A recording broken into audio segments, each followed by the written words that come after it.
श्री सीतारामचंद्राभ्या नमः। वाल्मीकि रामायण अयोध्याकांड सर्ग 58 श्लोक 17 से 37। राम का संदेश, लक्ष्मण का क्रोध और दशरथ की वेदना। सत्यम शिवम सुंदरम श्री राम। श्रीमद्वाल्मीकीय रामायण। श्री सहित दिनकर बंसभूषण काम बहु छवि सोहई। नव अंबुधर बरगात अंबर पीत सुर मन मोहई। मुकुटांग दादी विचित्र भूषण अंग अंगन ही प्रति सजे। अंभोज नयन बिसाल उर्भुज धन्य नर निरखंतीजे। राम का संदेश, भरत। राज्य की रक्षा करो, माताओं का सम्मान करो और लक्ष्मण का प्रचंड क्रोध, अब मेरे लिए राघव ही सब कुछ हैं। अयोध्याकांड सर्ग 58 श्लोक 17 से 37 में संदेश और वेदना की यह तीव्र कथा सुनिए। पिछले भाग अयोध्याकांड सर्ग 58 श्लोक 1 से 16 में दशरथ ने सुमंत्र से पूछा था, राम कहाँ ठहरे, क्या खाया, कैसे सोए। सुमंत्र ने राम द्वारा कौसल्या भरत के लिए दिए गए संदेशों की शुरुआत सुनाई थी। आज वाल्मीकि रामायण अयोध्याकांड सर्ग 58 श्लोक 17 से 37 में संदेश आगे बढ़ता है। राम का भरत के लिए धर्मराज्य पालन का निर्देश, माताओं के सम्मान का आग्रह और लक्ष्मण का ज्वलंत आक्रोश, जो राम भक्ति और अन्याय विरोध को एक साथ व्यक्त करता है। यह प्रसंग दशरथ के भीतर पश्चाताप, पीड़ा और पुत्र वियोग को और तीव्र कर देता है। माता च मम कौसल्या कुशलं चाभिवादन अप्रमादं च वक्तव्या ब्रूयाश्च नामिदं वचः 17 धर्म नित्या यथाकालमग्न्यगार पराभव। देवी देवस्य पादौ च देववत् परिपालय 18। इसके बाद मेरी माता कौसल्या से मेरा प्रणाम करके बताना कि मैं कुशल से हूँ और धर्म पालन में सावधान रहता हूँ। फिर उनको मेरा यह संदेश सुनाना कि माँ, तुम सदा धर्म में तत्पर रहकर यथासमय अग्निशाला के सेवन, अग्निहोत्र कार्य में संलग्न रहना। देवी, महाराज को देवता के समान मानकर उनके चरणों की सेवा करना। अभिमानम च मानन च त्यक्त्वा वर्तस्व मातृषु अनुराजान्मार्या च कैकेयी मम कार्य 19। अभिमान और मान को त्याग कर सभी माताओं के प्रति समान बर्ताव करना, उनके साथ हिलमिल कर रहना। अम्बे, जिसमें राजा का अनुराग है, उस कैकेयी को भी श्रेष्ठ मानकर उसका सत्कार करना। 19। एक मुख्य पटरानी होने का अहंकार। 2 अपने बड़प्पन के घमंड में आकर दूसरों के तिरस्कार करने की भावना। कुमारे भरते वृत्तिर्वर्तितव्या च राजवत् अप्यज्येष्ठा ही राजानो राजधर्ममनुस्मर 20। कुमार भरत के प्रति राजोचित बर्ताव करना। राजा छोटी उम्र के हों तो भी वे आदरणीय ही होते हैं, इस राजधर्म को याद रखना। 20। भरतः कुशलम वाच्यो वाच्यो मद्वचनञ्च सर्वास्वेव यथान्यायम वृत्ति वर्तस्व मातृषु 21। कुमार भरत से भी मेरा कुशल समाचार बताकर उनसे मेरी ओर से कहना, भैया, तुम सभी माताओं के प्रति न्यायोचित बर्ताव करते रहना। 21। वक्तव्यश्च महाबाहुरिक्ष्वाकुकुलनंदन पितरन यौवराज्यस्थो राज्यस्थम नुपालय 22। इक्ष्वाकुकुल का आनंद बढ़ाने वाले महाबाहु भरत से यह भी कहना चाहिए कि युवराज पद पर अभिषिक्त होने के बाद भी तुम राज्य सिंहासन पर विराजमान पिताजी की रक्षा एवं सेवा में संलग्न रहना। 22। अतिक्रांत व्या राजा मास मैनन व्यप्रोरुध कुमार राज्य जीवस्व तस्यैवाज्ञा प्रवर्तनात् 23। राजा बहुत बूढ़े हो गए हैं, ऐसा मानकर तुम उनका विरोध न करना, उन्हें राज सिंहासन से न उतारना। युवराज पद पर ही प्रतिष्ठित रहकर उनकी आज्ञा का पालन करते हुए ही जीवन निर्वाह करना। 23।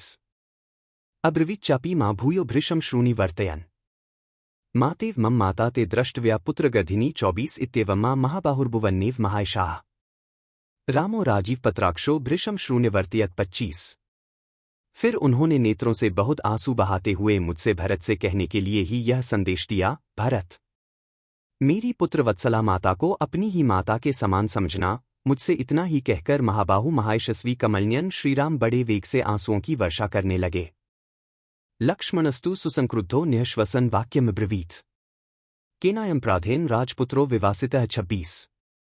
परंतु लक्ष्मण उस समय अत्यंत कुपित हो लंबी सांस खींचते हुए बोले, सुमंत्र जी, किस अपराध के कारण महाराज ने इन राजकुमार श्रीराम को देश निकाला दे दिया है।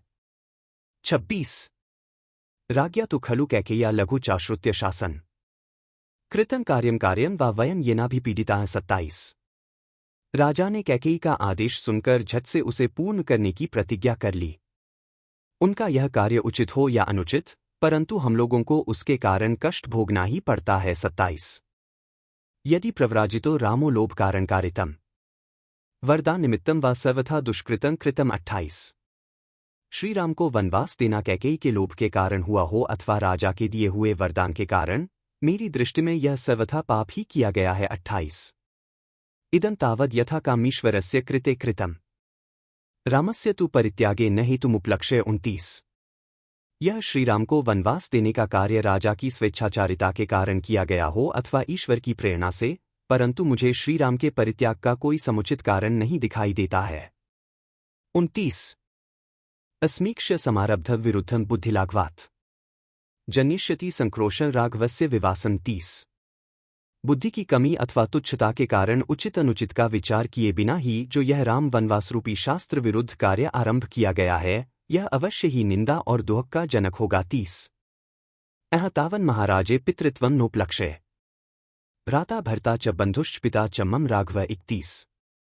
मुझे इस समय महाराज में पिता का भाव नहीं दिखाई देता। अब तो रघुकुलंदन श्रीराम ही मेरे भाई, स्वामी, बंधुबांधव तथा पिता हैं। 31। सर्वलोकप्रियं त्यक्त्वा सर्वलोकहिते रतम् सर्वलोकोनुर्जेत कथन चानिन कर्मणा। 32।